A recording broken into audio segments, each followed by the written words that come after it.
नमस्कार दोस्तों, मेरा नाम है विवेक पांडे। स्वागत है एसएससी अड्डा यूट्यूब चैनल पे। दोस्तों, ये क्लास है कंप्यूटर नॉलेज की। क्लास स्टार्ट करने से पहले आप सबको मकर संक्रांति की हार्दिक हार्दिक शुभकामनाएं। जैसे कि मालूम है कि ये वर्ष की शुरुआत है और वर्ष की शुरुआत का ये पहला पर्व है हमारा मकर संक्रांति, पोंगल और लोहरी। तो इसके लिए सबसे पहले दिल से हार्दिक हार्दिक शुभकामनाएं। मैं ऊपर वाले से ये दुआ करूंगा कि जो भी सपने आपने देखे हैं, यानी आपकी जो भी ख्वाहिशें हैं इस वर्ष की, वो जरूर पूरा हो और उसे पूरा करने के लिए भगवान आपको वहां पे ताकत, शक्ति, प्रेरणा, ये सारे कुछ है वो आपको प्रदान करे। तो ये तो एक विशेष है। अब इन विशेष के साथ एक छोटा सा उपहार है हमारे अड्डा परिवार की तरफ से आपके लिए। उपहार क्या है उसके बारे में बताऊंगा, उसके बाद में सेशन स्टार्ट करूंगा। आज का जो सेशन रहेगा वो सेशन रहेगा क्या, आज हम मिक्स क्वेश्चन करेंगे और थोड़ा सा, क्योंकि लास्ट 2 दिन से हमारा क्वेश्चन का स्टैंडर्ड थोड़ा सा ऊपर जा रहा था, तो आज थोड़ी बहुत आपको रिलैक्सेशन मिलेगी, यानी क्वेश्चन का लेवल थोड़ा हम मॉडरेट रखेंगे। तो कहीं ना कहीं आपको कॉन्फिडेंस भी बिल्ड करना है कि नहीं आपकी तैयारी सही चल रही है। तो आज क्वेश्चन का लेवल जो है थोड़ा सा मॉडरेट टाइप का है, ठीक है। तो मैं यहां पे आपसे उम्मीद करूंगा कि यार हर तरह के सवाल है जो आज आप सॉल्व करेंगे, यानी कि आपको ये आज प्रयास करना चाहिए कि जो भी स्क्रीन पे क्वेश्चन आपको दिखेंगे वो सारे क्वेश्चन का आंसर आपको आना चाहिए। ये मुझे एक एक्सपेक्टेशन है आपके एंड से, ठीक है। तो चलिए, तो इसी भरोसे के साथ कि आप सारे सवाल को सॉल्व करेंगे, सेशन की शुरुआत करते हैं। सारे बच्चे यहां पे आ जाइए। अर्चना आ चुकी है, वंदना आ चुकी है। वेरी गुड मॉर्निंग बच्चे, प्रणाम बच्चों, बहुत बहुत नमस्कार सबको। मकर संक्रांति की हार्दिक हार्दिक शुभकामनाएं। चलिए बात करते हैं सेशंस की। यहां पे स्टार्ट करने से पहले जैसे मैंने आपको बताया कि अभी आपके लिए एक अड्डा परिवार की तरफ से एक छोटा सा उपहार है आपके लिए। उपहार क्या है उसके बारे में आपको बता दूं।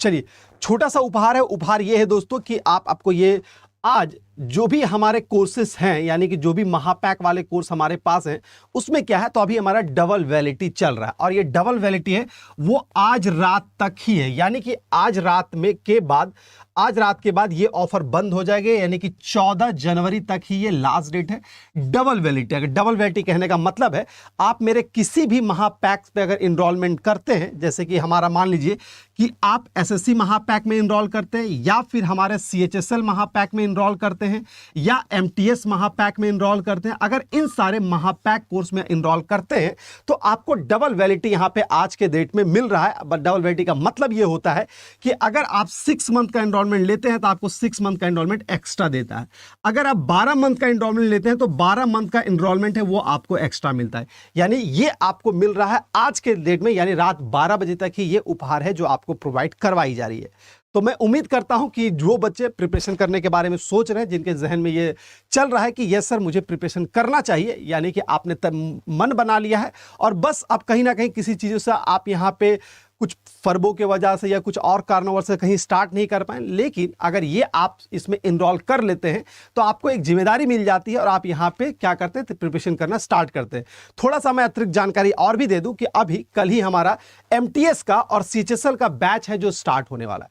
यानी कि जो बच्चे एमटीएस और सीएचएसएल की तैयारी कर रहे हैं उनके लिए नया जो बैच है वो आपको मिलने वाला है। कहां, तो वो बैच आपको मिलने वाला है, याद रखिएगा, आपके एसएससी अड्डा के स्टोर पे जाके आप ऐप डाउनलोड कीजिएगा। किसका, अड्डा 24/7 का। एसएससी की कैटेगरी में जाके आपको जिस कोर्स में एनरोल करना है एनरोल कर लीजिएगा। बस मेरे साइड से वहां कंट्रीब्यूशन ये रहेगा कि आप Y706 कूपन कोड लगा के आप उस कोड में क्या कर सकते हैं, तो मैक्सिमम छूट पा सकते हैं, यानी कि 78% तक। और ये छूट आपको 1% और एक्स्ट्रा बढ़ता है, जैसे 77 यहां पे लिखे हैं वो 78 हो जाता है अगर आप ऐप के माध्यम से लेते हैं। ऐप का माध्यम कहने का मतलब है कि आप प्ले स्टोर पे जाके अड्डा 24/7 का ऐप डाउनलोड कीजिए और उसके माध्यम से इनरोल करेंगे तो आपको क्या है 1% एक्स्ट्रा मिल जाएगा और आपको कूपन कोड लगाना Y706। चलिए, तो मैं उम्मीद करता हूं ये आपको समझ में आ गया होगा और आप यहां पे कमर कस लिए होंगे, तैयारी भी आपकी स्टार्ट हो गई होगी, ठीक है। एक सेकंड बच्चों।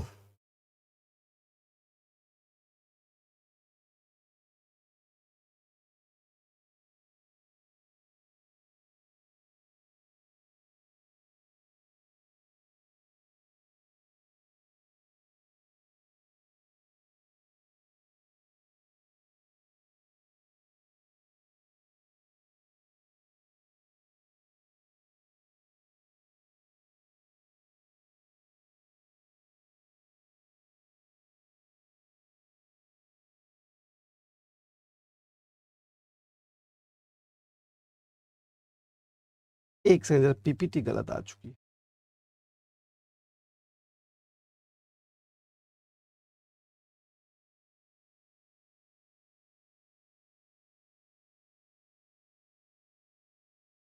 चलिए, तो ये क्वेश्चन आपके स्क्रीन पे है, आप थोड़ा सा इसको देख सकते हैं, इसके सवालों का जवाब आप दे सकते हैं। हाँ, एक बच्चे का क्वेरीज आया था कि सर थोड़ा सा डिटेल में हम मुझे बताइए किसी चैप्टर को। तो बेटा मैं यहाँ पे ना एमसीक्यूज के माध्यम से चैप्टर्स को कवर कर चुकी, एग्जाम नजदीक है, ठीक है। हाँ, मेरा एक और बैच आ रहा है, दो दिल्ली पुलिस में मेरा बैच आने वाला है, एक हम लोग मंडे से प्लान कर रहे हैं, उसमें मैं चैप्टर वाइज स्टार्ट करूंगा, उसका अभी एग्जाम में टाइम है, ठीक है। तो चैप्टर डिटेल वहां हमारा चलता रहेगा, और यहाँ पे चूंकि एग्जाम नजदीक है हमारा, तो मॉडल पेपर के माध्यम से हम चैप्टर क्रिएट कर रहे हैं। फिर भी अगर आपको किसी चैप्टर्स में अगर लग रहा है कि सर मुझे इस चैप्टर में कंसर्न है, तो मुझे जरूर कमेंट करें, मैं उसके बारे में यहां पे सॉल्यूशन आपको प्रोवाइड करूंगा, ठीक है। तो चलिए बात करते हैं, यहां पे क्वेश्चन की शुरुआत करें। पहला क्वेश्चन आपकी स्क्रीन पे है, the character is represented in इबिग डिग। इबिग डिग है, उसमें कैरेक्टर कितने में रिप्रेजेंट किया जाता है? 1 बिट, 4 बिट, 8 बिट या 16 बिट? कितने बिट में ये रिप्रेजेंट किया जाता है बच्चों? तो मैं आपको बता दूं, ये रिप्रेजेंटेशन जो होता है वो बेसिकली सबसे पहले इबिग डिग का फुल फॉर्म आपको मालूम होना चाहिए, क्या होता है? extended binary coded decimal interchange code।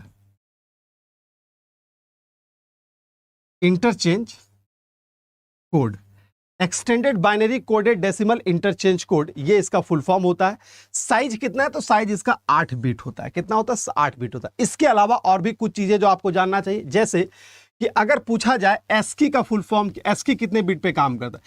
ASCII, ये मेरा या तो 7 बिट पे काम करेगा या तो 8 बिट पे काम करेगा। अब इसका फुल फॉर्म क्या है वो भी देख लीजिए। American standard code for information interchange,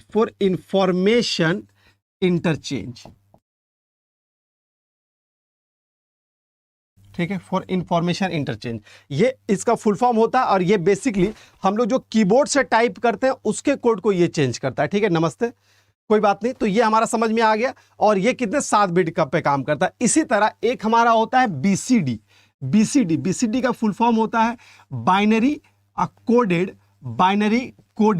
decimal,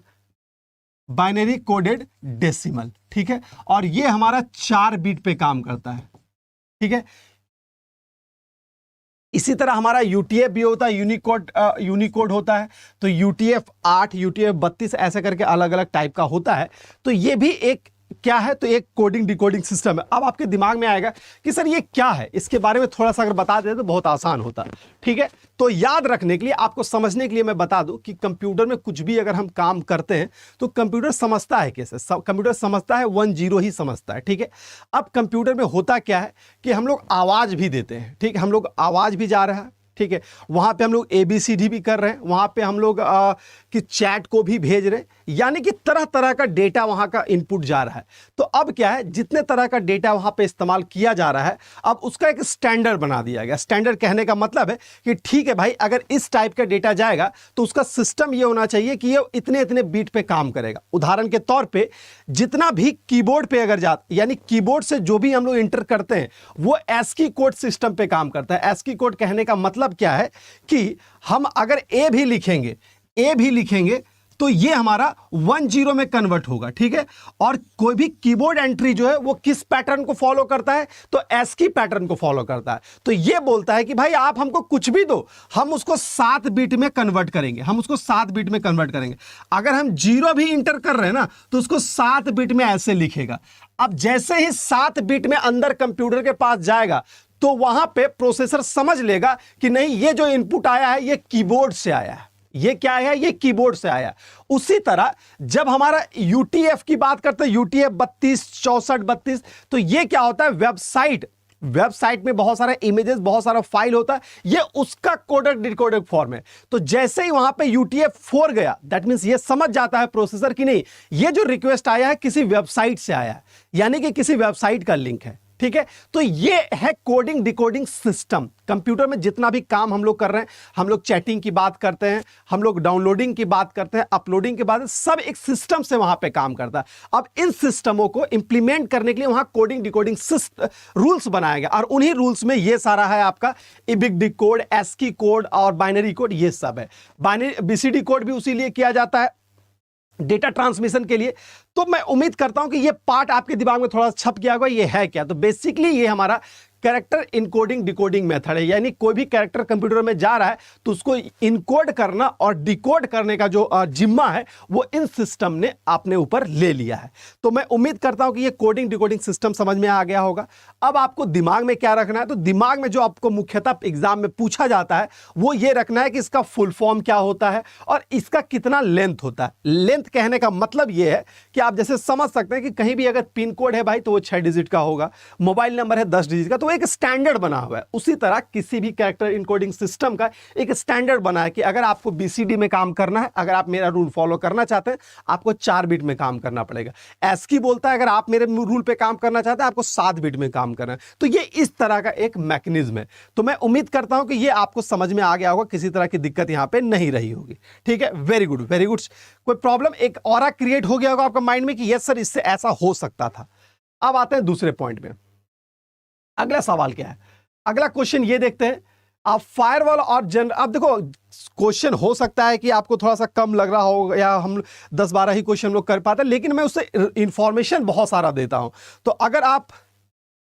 अगर आप मेरी क्लास को रेगुलर देखोगे, यानी सारे सेशंस को मेरे देख रहे हो, तो आपका कहीं से कोई चीज छूटने वाला नहीं। रही बात चैप्टर की, तो देखो चैप्टर डिपेंड करता है कि हमारे पास टाइम कितना है। अभी हमारा सीजीएल का एग्जाम जल्दी होने वाला है, तो इसीलिए हम लोग यहाँ पे मॉडल पेपर पे काम करें। इसके अलावा जो बच्चे पेड में जुड़ चुके हैं उनको हमने एक वहाँ टाइम स्लॉट रहता है कि हमें 1 घंटा का क्लास लेना है, वहाँ डाउट लेना है, तो वहाँ पे एक प्रॉपर शेड्यूल के माध्यम से हम लोग चैप्टर वहाँ पे कवर किए हैं। ठीक है, तो ये आपका कॉल है कि आपको काम कैसे करना है। ठीक है, चूंकि एग्जाम नजदीक, इसलिए हम लोग यहां पे मॉडल पेपर है। फिर भी आप यहां पे क्वेरी डालिएगा कि सर मुझे ऐसा करना है कि मुझे इस चैप्टर पे डाउट है, आपको किसी भी चैप्टर में डाउट है मुझे कमेंट कर दो, मैं उसको यहां पे एक दिन सेशन लगा के बढ़ा दूंगा, कोई बड़ा बात है नहीं। ठीक है, अब आते हैं अगले क्वेश्चन पे। Firewall are generally used to protect against. Firewall का बेसिकली इस्तेमाल क्या होता है? फायर अटैक करना, डेटा ड्रिवन अटैक करना, वायरस अटैक करना, या अनऑथराइज्ड अटैक करना है, कौन सा होता है? तो बच्चों अगर मैं बात करता हूं तो यहां पे है क्या, तो याद रखिएगा वो मेरा फायरवॉल है जो अनऑथराइज्ड एक्सेस को प्रोटेक्ट करता है, अनऑथराइज्ड एक्सेस को। अब आपके दिमाग में आएगा सर ये अनऑथराइज्ड एक्सेस क्या होता है? तो सिंपल सा बात समझिएगा, फायरवॉल जो है ये कहीं ना कहीं आपके कंप्यूटर का सिक्योरिटी अलार्म है। ठीक है, अब आपके दिमाग में आएगा ठीक है सर फायरवॉल तो है, हम एंटीवायरस भी तो इस्तेमाल करते हैं, तो थोड़ा सबके बारे में समझिएगा। ठीक है, हम अपने कंप्यूटर में, हमारे कंप्यूटर में बीमारी है, बीमारी क्या आता है? तो वायरस के फॉर्म में आता है। वायरस का बहुत सारा टाइप है जो शायद हम पहले भी जिक्र कर चुके हैं और आने वाले समय में भी हम लोग करेंगे। एक सेकंड, एक क्वेरीज आया है बच्चों का, मैं थोड़ा सा जवाब दे दूं कि टीयर 2 का रिजल्ट कब तक आएगा। टीयर 2 का रिजल्ट जो एक्सपेक्टेड है वो हो सकता है कि अभी फरवरी मिड वीक में या फरवरी मिड या मार्च तक आपका चला जाएगा, जैसा दिया हुआ है।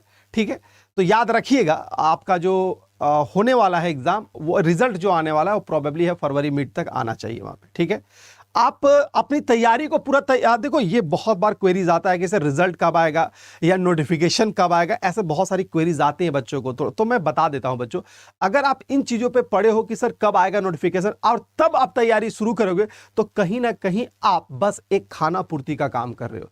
खाना पूर्ति कहने का मतलब है कि आपने अप्लाई कर दिया तो आप एग्जाम दे दोगे। ठीक है, लेकिन पहले आप अपने अंदर झांक लो कि क्या हमारी तैयारी सही चल रही है। अगर नोटिफिकेशन आज ही आ जाए, यानी अगर आज रिजल्ट आ जाए, तो 15 दिन बाद अगर सीजीएल 2 का एग्जाम हो जाए, तो क्या उसके लिए हम तैयार हैं? जब आपकी तैयारी पूरी हो जाए कि नहीं सर आप हम बैटल लड़ने के लिए तैयार हैं, आप हमको रणभूमि में उतार दो, तब आप हमसे यह सवाल पूछो कि यस सर मैं तैयार हूं, मुझे एग्जाम डेट दो अब।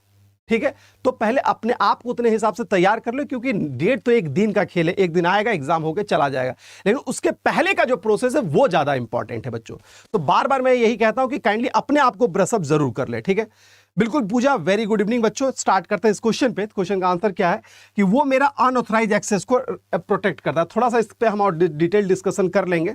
ठीक है, थोड़ा सा डिटेल डिस्कशन कर लेते हैं। यहां पे देखो हम लोग 2 तरह का इस्तेमाल करते हैं, एक एंटीवायरस एक एंटीवायरस इस्तेमाल करते हैं, एक फायरवॉल का इस्तेमाल करते हैं, ठीक है, फायरवॉल का। तो दोनों में अंतर क्या, थोड़ा समझना बहुत जरूरी है, दोनों में अंतर क्या है। तो पहला अंतर यह है कि एंटीवायरस है जो वो मेरा सिर्फ सॉफ्टवेयर हो सकता है, ठीक है, सॉफ्टवेयर हो सकता है। और फायरवॉल क्या है, ये मेरा हार्डवेयर भी हो सकता है और हमारा सॉफ्टवेयर भी हो सकता है, ठीक है। इसका काम क्या है, इसका काम है यानी कि आप मेलिशियस प्रोग्राम को यानी कि जो भी प्रोग्राम या सॉफ्टवेयर को डिटेक्ट करता है एंड रिमूव करता है, ठीक है। रिमूव कहने का मतलब कि एंटीवायरस क्या है कि आपके कंप्यूटर में जब वायरस आ गया तो उस वायरस को ढूंढ के दूर करने की जिम्मेदारी है वो एंटीवायरस का है। लेकिन फायरवॉल बोलता है कि भाई हम आपके सिस्टम में वायरस डालने ही नहीं देंगे, यानी जाने से पहले ही रोक देता है कौन, फायरवॉल।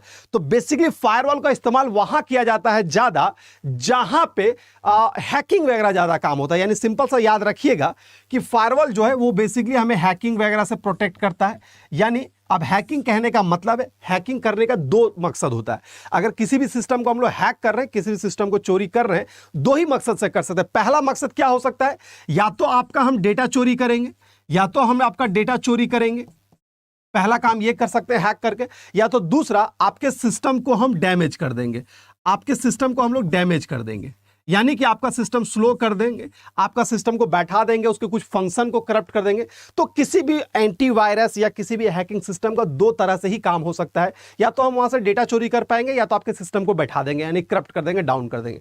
तो बेसिकली कुछ ऐसे सॉफ्टवेयर, कुछ ऐसे प्रोग्राम होते हैं जो कहीं ना कहीं हमारे, आप सिंपल सा बात ऐसा समझ लो कि अगर हमारा बैंक का, अगर हम बैंक में काम कर रहे हैं और वहां पर कुछ ऐसा सॉफ्टवेयर आ जाए जिससे मेरा सारा फंक्शनिंग ही स्लो हो जाए, सारा फंक्शन स्लो हो जाए, कुछ ऐसा फंक्शन है जो काम ना करे, तो सोचो कितना बड़ा प्रॉब्लम क्रिएट हो जाएगा। तो इसी सब चीजों को रोकने के लिए उस जगह पे लगाया जाता है फायरवॉल, ठीक है।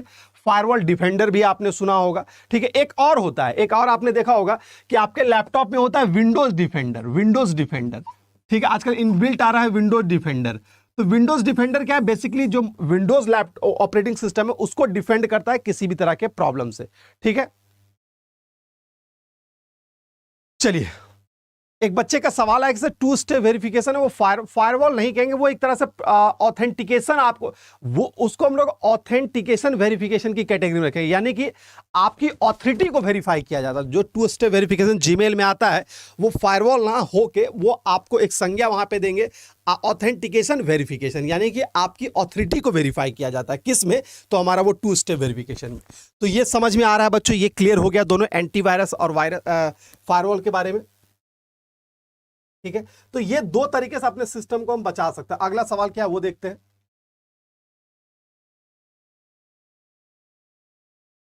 चलिए, कहां गया सवाल, हाँ अगला सवाल, the most commonly way to access the internet is through, इनमें से कौन सा है जो एक आम तरीका जिससे हम लोग इंटरनेट, अरे मेरे भाई, अगर सेशन आपको पसंद आता है, अच्छा लगता है, तो काइंडली शेयर जरूर कर दीजिए, लोगों को यहाँ पे जोड़िए जरूर कि सर यहाँ पे क्लासेस ले रहे हैं कंप्यूटर की, वो अच्छी क्लासेस अगर आपको लगती है, काइंडली ये रिक्वेस्ट है कि शेयर करें, और चैनल को अगर सब्सक्राइब नहीं किया तो कर भी दे। ये भी आपकी एक जिम्मेदारी बनती है ताकि रेगुलर हमें यहाँ पे सेशंस बनाने में एक मोटिवेशन मिलता रहे। मैं आपसे बस यही रखता हूँ कि आप यहाँ पे लोगों को शेयर जरूर करते रहे चीजें, ठीक है। चलिए, तो इस क्वेश्चन का आंसर क्या है दोस्तों, the most commonly way to access the internet through the ISP. अब आपके दिमाग में सर ये आईएसपी क्या होता है, तो बच्चों अगर हम बात करते हैं कि अगर आपके पास जियो का कनेक्शन है, आपके पास जियो का कनेक्शन है, आपके पास एयरटेल का कनेक्शन है, किसी भी तरह का कनेक्शन है, तो ये जियो एयरटेल क्या है, तो जियो एयरटेल हमारा क्या होता है, आईएसपी होता है, यानी इंटरनेट सर्विस प्रोवाइडर है। These are the service provider. अगर आपके घर में ब्रॉडबैंड लगा हुआ है, किसी भी माध्यम से अगर आप लोग वहां पर ब्रॉडबैंड का इस्तेमाल करके इंटरनेट एक्सेस कर रहे हैं, तो वो कंपनी जो आपको सर्विस प्रोवाइड करती है वो आपका आईएसपी कहा जाता है, इंटरनेट सर्विस प्रोवाइडर, ठीक है।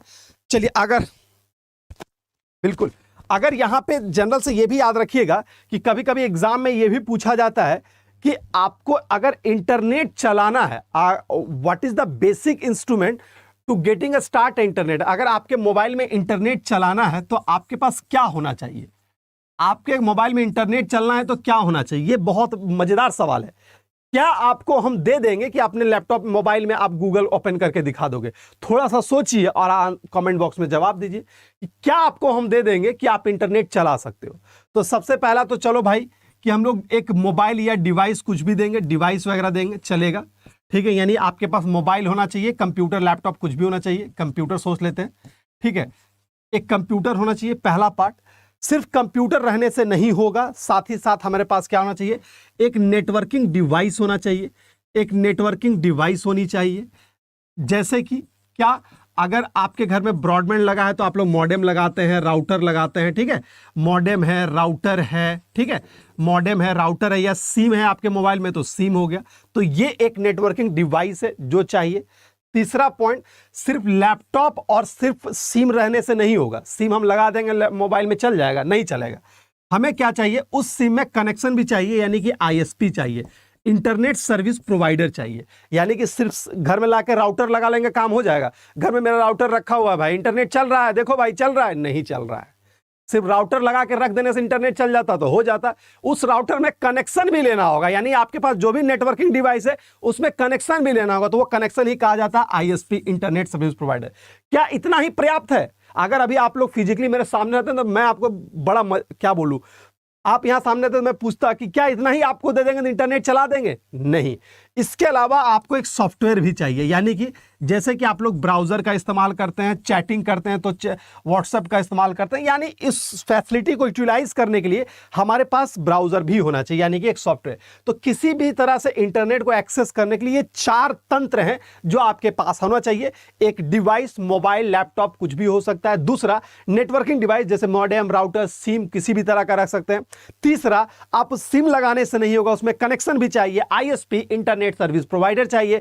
चौथा, हमारे पास सिर्फ हम कनेक्शन ले लेंगे तो मेरा चल नहीं जाएगा, हमें मेरे मोबाइल में सॉफ्टवेयर भी होना चाहिए, जैसे कि ब्राउजर, व्हाट्सएप, किसी भी तरह का सॉफ्टवेयर रहेगा तभी आप इस्तेमाल कर पाएंगे। समझ में आ गया? Search engine is a website, बहुत अच्छा एक क्वेश्चन भी आ गया, मैं बताता हूं। बहुत बच्चे को कंफ्यूजन होता है कि सर ये ब्राउजर क्या होता है, ये ब्राउजर क्या होता है, ये एक सर्च इंजन क्या होता है, ये एक सर्च इंजन क्या होता है मेरे भाई? तो बेटा ब्राउजर ना सॉफ्टवेयर है, ब्राउजर सॉफ्टवेयर है, जबकि सर्च इंजन एक साइट है। दोनों में जमीन आसमान का, ये सॉफ्टवेयर है लेकिन ये क्या है, सर्च है। तो दोनों में ये अंतर है, समझ जाइएगा, ठीक है। गूगल मेरा एक वेबसाइट है जिसके माध्यम से हम वेब सर्च करते हैं, ठीक है, एक इंटरफेस क्रिएट करता है, लेकिन वो सॉफ्टवेयर नहीं है। वही क्रोम, वही मोजिला, वही हमारा सफारी, वही इंटरनेट एक्सप्लोरर, वही एज हमारा क्या है, तो वो ब्राउजर है। तो ये अंतर है, समझिएगा। इस दोनों में बहुत एक डिफरेंस होता है, उसको आपको समझना बहुत जरूरी है एग्जाम पॉइंट ऑफ व्यू से। चलिए आते हैं अगले के सवाल पे।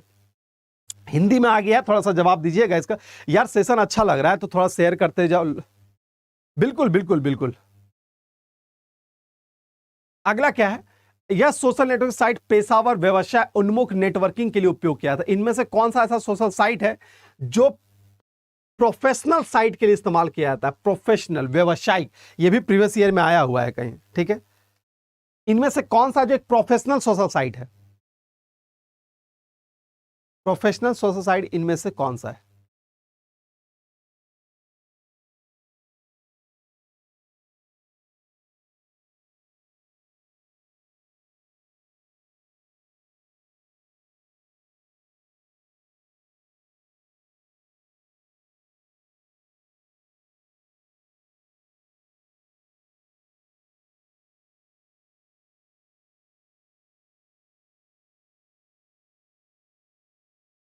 ठीक है,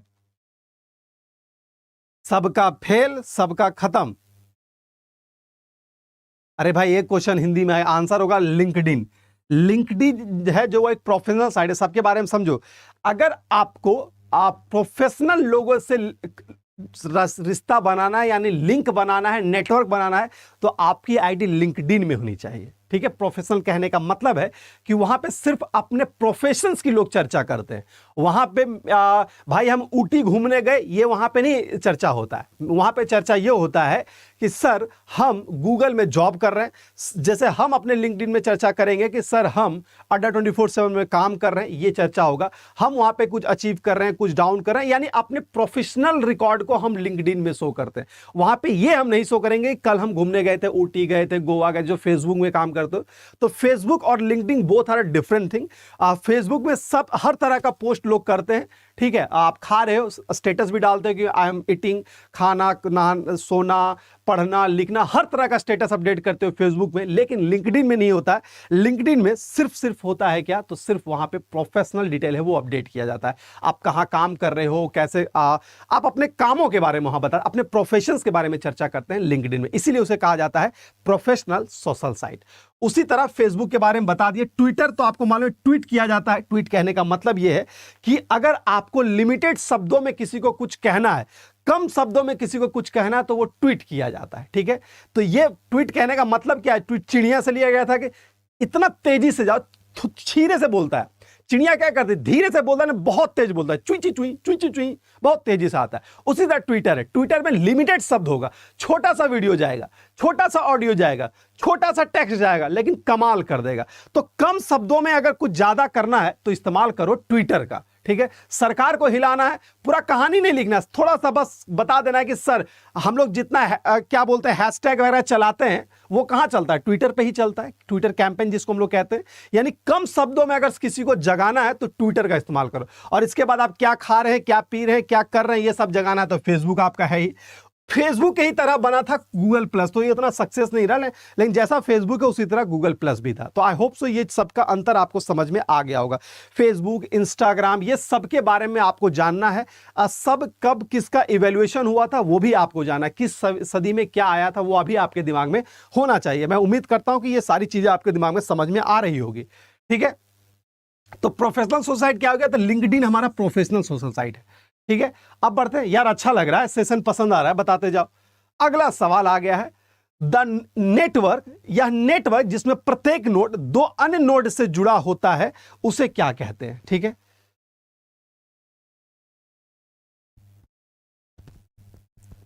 क्लास की टाइमिंग अभी 11:30 बजे रोजाना होती है बच्चों, ठीक है। एक बहुत अच्छा सवाल आया, आगे सवाल बढ़ने से पहले स्नेहा का एक सवाल आया, मैं बता दूं कि बच्ची ने पूछा है कि सर फेसबुक अब मेटा हो गया ना, इसके पीछे बड़ी कहानी है। फेसबुक मेटा नहीं हो गया, मेटा अब पेरेंट कंपनी बन गई। मेटा एक पेरेंट कंपनी बन गई और उसी के अंदर फेसबुक, इंस्टाग्राम और व्हाट्सएप उसी के अंदर है। पहले क्या था कि फेसबुक ने पहले स्टार्ट किया था, उसके बाद धीरे धीरे कंपनियों का एक्वाइजेशन हुआ। एक्वाइजेशन कहने का मतलब है कि वो इंस्टाग्राम को अपने अंदर एक्वायर कर लिया, वो व्हाट्सएप को अपने अंदर एक्वायर कर लिया, तो ये बहुत सारी मल्टीपल कंपनियां आ गई। तो उसने उस सारे कंपनियों को जोड़ के रूट कंपनी बना दिया, इसका नाम है मेटा। तो Meta is the root company of Facebook और उसी के अंदर उसके प्रोडक्ट है। क्या क्या प्रोडक्ट है, तो फेसबुक प्रोडक्ट है, इंस्टाग्राम प्रोडक्ट है, व्हाट्सएप उसके प्रोडक्ट है, ठीक है। चलिए बेटा, एसएससी का सिलेबस चेंज होने वाला नहीं, एसएससी का सिलेबस चेंज हो चुका है, थोड़ा बहुत पीछे हो, एसएससी का सिलेबस चेंज हो चुका है। आते हैं इन सवालों के आंसर को ढूंढना कोशिश करते हैं। The network in which every node is connected to other network node.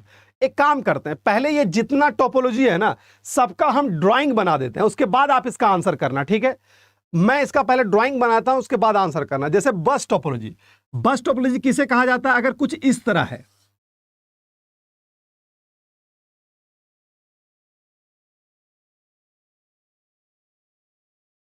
ये बस टोपोलॉजी है। स्टार टोपोलॉजी कैसे होता है, तो स्टार टोपोलॉजी होता है, अगर ये स्टार टोपोलॉजी है, ठीक है। तीसरा रिंग टोपोलॉजी कैसे होता है, तो रिंग टोपोलॉजी होता है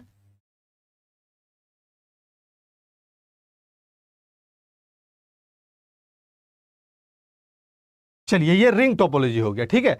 तीनों टोपोलॉजी का ड्राइंग बना दिए। अब बताइए, अब तो आंसर बता दो, अब तो आंसर बता दो बेटा। तीनों का मैंने टॉपिक बना दिया। ये हमारा बस टोपोलॉजी है, ये मेरा स्टार टोपोलॉजी है और ये मेरा रिंग टोपोलॉजी। अब बताओ आंसर क्या होगा। अब आंसर हमारा होगा, क्या पूछा, the network in which every node is connected to other node, यानी कि हर नोड जो है वो दो अलग अलग नोड से जुड़ा हुआ है। तो इसमें देखो ये नोड है, किसी दो से जुड़ा हुआ है क्या, नहीं, तो ये नहीं होगा। इसमें भी कोई भी एक नोड है जो किसी दो से जुड़ा हुआ है, नहीं जुड़ा हुआ है। लेकिन इसमें आप देखो, अगर मान लो ये एक नोड है तो ये इससे भी जुड़ा हुआ और इससे भी जुड़ा हुआ है। यानी रिंग जब भी हम लोग बना रहे हैं, रिंग जब भी हम लोग बनाएंगे वो हर एक दो नोड से एटलीस्ट जुड़ा ही होगा, ऐसे करके, ठीक है। तो इससे ही हमारा क्या होगा, ये हमारा रिंग टोपोलॉजी आंसर हो गया। आंसर क्या होगा, रिंग टोपोलॉजी। समझिएगा क्यों बोल रहा है, इनमें से कौन सा है जिसमें हर नोड दो नोड से जुड़ा है? तो ये नोड है और ये नोड है और ये नोड है। तो ये नोड इससे भी जुड़ा हुआ है और इससे भी जुड़ा हुआ है, ये नोड इससे भी जुड़ा हुआ है और इससे भी जुड़ा हुआ है, ये भी नोड इससे भी जुड़ा हुआ है और इससे भी जुड़ा हुआ है। तो ये मेरा हो गया क्या? तो ये मेरा हो गया रिंग टोपोलॉजी। समझ में आ गया बच्चों? तो ये मेरा क्या हो गया? रिंग टोपोलॉजी हो गया। उसी तरह अगर आपके एग्जाम में पूछा जाए कि इनमें से कौन सा ऐसा टोपोलॉजी है जो एक सेंट्रल केबल से यानी कि सेंट्रल वायर से जुड़ा हुआ है, तो आंसर हमारा होगा बस टोपोलॉजी। ठीक है। अगर आपसे पूछा जाता है इनमें से कौन सा ऐसा टोपोलॉजी है जो एक हमारा सेंट्रल डिवाइस से कनेक्टेड है, सेंट्रल डिवाइस से, तो हमारा आंसर हो जाता है क्या? सेंट्रल डिवाइस की हम बात करें तो हमारा हो जाता है, याद रखिएगा यहां पे स्टार टोपोलॉजी। अगर सेंट्रल डिवाइस लिखा हुआ है तो स्टार टोपोलॉजी, और अगर सेंट्रल वायर लिखा हुआ है तो बस टोपोलॉजी। समझिएगा। चलिए आगे की बात करते हैं, आगे की बात करते हैं और हो गया है सेशन समाप्त। जाते जाते आपको बस इतना जरूर कहूंगा बच्चों कि आज आपका डबल वैलिडिटी का ऑफर चल रहा है, तो काइंडली अगर आप एसएससी की तैयारी कर रहे हैं, सीएचएसएल का हमारा नया बैच स्टार्ट हो चुका है, सीएचएसएल का हमारा नया बैच स्टार्ट हो चुका है, एमटीएस का नया बैच स्टार्ट हो चुका है। तो अगर आप एसएससी की तैयारी करने का मूड बना चुके हैं यानी माइंड मेकअप है, तो आज ही इनरोल कर लें एसएससी महापैक के साथ। क्यों मैं महापैक के बारे में बार बार कह रहा हूं? इसलिए कह रहा हूं कि अभी महापैक में डबल वैलिडिटी चल रहा है। डबल वैलिडिटी कहने का मतलब है आप 6 मंथ का इनरोलमेंट लेंगे आपको 6 मंथ का एक्स्ट्रा मिल जाएगा, आप 12 मंथ का लेंगे आपको 12 मंथ का एक्स्ट्रा मिल जाएगा। तो ये डबल ऑफर लेने के लिए अभी चल रहा है, जो आज रात तक रहेगा। आज रात तक ये रहेगा, रात तक यानी कि 12 बजे तक रहेगा बेटा। तो अगर आपने प्लानिंग किया है कि मुझे एसएससी की तैयारी करनी है तो आप काइंडली आज ही महापैक में इनरोल कर लें। चलिए आप आज ही महापैक में इनरोल कर लें और उसके बाद आप तैयारी को शुरुआत कर दें। ठीक है। और जुड़ने के लिए वहां पे आप इस कूपन कोड का इस्तेमाल जरूर कीजिएगा, जिससे आपको वहां पे मैक्सिमम छूट मिलता है, यानी मेरे तरफ से एक छूट वहां पे एक्स्ट्रा मिलेगा, वो आपका Y706 कूपन कोड लगाने से। जो जरूर यहां पे लगा लीजिए। अब एक बच्चे का सवाल जरूर आया है जो मैं जरूर लेना चाहूंगा। मेरा क्वेश्चन है सर एमटीएस की सैलरी कितने तक बढ़ती है, लास्ट तक कितना जाते? वाह, ये वही बच्चे सवाल कर रहे हैं जो अभी तक बेड पे सोए हुए हैं, बेड पे सोए हुए हैं और कंबल कवर किए हुए हैं और बस सोच रहे हैं कि अगर ये नौकरी हम ले लेंगे तो हमको ये मिल जाएगा, फिर ये खरीद लेंगे, तो फिर तेनालीराम के जो सपने हैं ना वही वो सिर्फ देख रहे हैं। तो बेटा आप अपने उस लायक बने हो पहले कि वो सैलरी आप रिसीव कर पाओ। पहले अपनी क्या उसको कहते हैं ना, अपनी एक क्षमता को बढ़ाओ, अपने स्टैंडर्ड को बढ़ाओ। अगर आप स्टैंडर्ड बढ़ा लो, सैलरी डे बाय डे उतना गवर्नमेंट ध्यान रखती है कि आपकी सैलरी कहां है, कितना तक जाएगी, वो सब गवर्नमेंट के पास है डिटेल। लेकिन क्या आप एमटीएस के लायक तैयार हो? आप सिर्फ तेनालीराम के सपने देख रहे हो कि नहीं सर मुझे क्या करना है, तो मुझे एग्जाम निकालना है, आप बता दो सैलरी कितनी मिलेगी। एमटीएस की इतनी सैलरी होती है हम नहीं अप्लाई करेंगे, सीएचएसएल की इतनी सैलरी होती है हम नहीं अप्लाई करेंगे, अच्छा सीजीएल की ज्यादा सैलरी होती है हम उसको अप्लाई करेंगे। तो भाई पहले आपकी क्षमता कितनी वो तो जांच लो। आप सीजीएल के लायक हो, आप सीएचएसएल के लायक हो, आप एमटीएस के लायक हो। आपने पढ़ाई स्टार्ट करी ही नहीं और पहले से सपने देख रहे हो कि किसकी सैलरी सबसे ज्यादा है। तो सैलरी तो भाई सबसे ज्यादा सीजीएल की है, जाके सीजीएल की तैयारी। लेकिन क्या आप उस लायक हो? आप सीजीएल के लायक बन चुके हो अभी तक? तो पहले अपने आप को जरूर बढ़ाइए, पहले अपनी क्षमता को बढ़ाइए। कहा जाता है बच्चों, आपने ये देखा होगा कि बहुत सारे ऐसा उदाहरण आपने सुना होगा कि किसी बच्चों का एक साथ बहुत सारा रिजल्ट आता है। क्यों? क्योंकि उसने उस स्टैंडर्ड को पा लिया। अगर वो स्टैंडर्ड उसको मिल जाता है तो उससे रिलेटेड हर एग्जाम को वो क्रैक कर ही लेता है बच्चों। तो पहला आपका जो फोकस होना चाहिए वो आपका होना चाहिए सर प्रिपरेशन अच्छे से करें, यानी तैयारी स्टार्ट करें और उस लेवल को अचीव करें। अगर आपका लेवल एमटीएस तक का है तो एमटीएस का एग्जाम क्रैक करोगे, सीएचएसएल का लेवल है तो सीएचएल का एग्जाम क्रैक करोगे, सीजीएल का जब लेवल आ जाएगा तो सीजीएल का लेवल क्रैक करोगे। तो पहले अपने लेवल पे काम करो, अपने आप पर काम करो। सैलरी तो बाद का चीज है भाई, वो तो लास्ट है, एकदम लास्ट में। एग्जाम करो, तैयारी करोगे, प्रिपरेशन करोगे, दोगे एग्जाम, पास फेल, गिरना, झगड़ना, लड़ना, ये सब होगा। उसके बाद आपकी ज्वाइनिंग होगी, उसके बाद सैलरी है। That is the last reward. ठीक है, that is the last reward. लेकिन प्रोसेस जो है वो बड़ा मजेदार है। तो प्रोसेस को जो बच्चा एंजॉय करना सीख दिया तो रिवॉर्ड को भी वो बहुत अच्छे से वैल्यूएशन करेगा और रिवॉर्ड को बहुत अच्छे से वो रिस्पेक्ट करेगा और उसका यूटिलाइज करेगा। ठीक है, तो मेरा ये सजेशन है कि पहले प्रोसेस पे जाइए, रिवार्ड तो आपका रखा हुआ है भाई, जो एग्जाम निकल जाएगा उसके रिगार्डिंग आपको अच्छी सैलरी मिलेगी आपको। ठीक है, यहां सैलरी देख के मैं आपको यहां पे भ्रमित नहीं करूंगा कि ये कर लोगे इतना सैलरी मिले, पहले उसके लायक तो बन जाओ, पहले उस लायक मैं बनाने के लिए यहां पे खड़ा हूं। आपको अगर उस लायक आप बन जाते हो तो आसानी से आपका वहां पे जो भी आपके सपने वो पूरे हो जाते हैं, तो काइंडली उस लायक पहले आप बनिए। चलिए, इसी भरोसे के साथ कि आप अपने आप का काम करेंगे और एसएससी की तैयारी शुरुआत कर देंगे, और आज जो ये ऑफर है जो आज रात तक है, आप इसका यूटिलाइज जरूर करेंगे ताकि अपनी तैयारी को एक नया बूस्ट दे। मैं आपको बता दूं, मेरा एमटीएस का बैच और सीएचएसएल का बैच स्टार्ट हो चुका है। वहां एक दो ही क्लासेस अभी स्टार्ट, संजीवनी बैच तो 13 से स्टार्ट हो चुका है, यानी एक दिन ही क्लास हुआ है। तो वो बच्चे जो सीएचएसएल की तैयारी कर रहे हैं, जिसका जो भी टारगेट है, आप जाके आज ही महापैक में इनरोल कर लीजिए, आपको एक आर्थिक वहां पे मदद हो जाएगा। चलिए, तो अभी के लिए इतना ही रखते हैं, फिर मिलते हैं अगले सेशन में कुछ नए चीजों के साथ। तब तक के लिए गुड लक, गुड बाय दोस्तों, और सबको पुनः मकर संक्रांति की हार्दिक हार्दिक शुभकामनाएं।